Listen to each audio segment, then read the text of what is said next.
कहवा तू छुप गईला ये कन्हैया, द्रौपदी बहन के लाजबा चाहिए श्याम।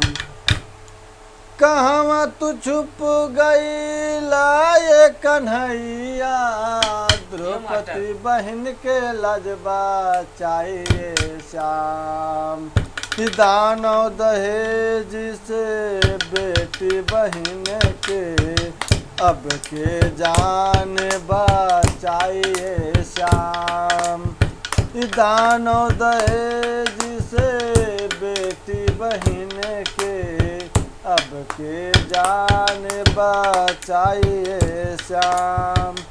दहेज के लोभी भैया दर्द न जाने, बेटियों बहन के कदर न जाने।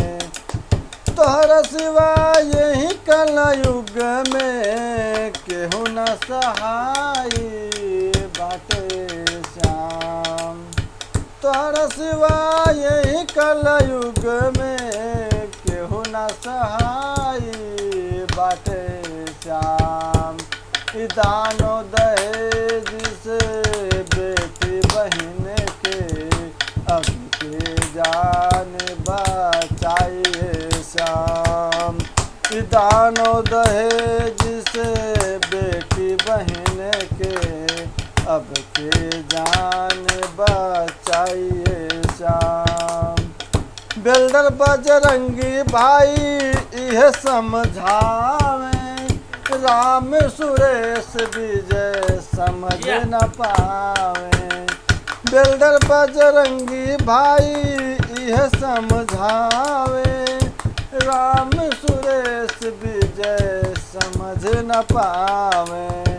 नरसिंह भाई करल जतनावा, दानव दहेज के मिटाइए श्याम।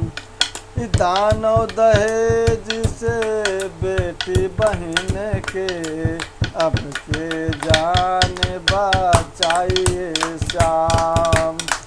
दानव दहेज से बेटी बहन के अब के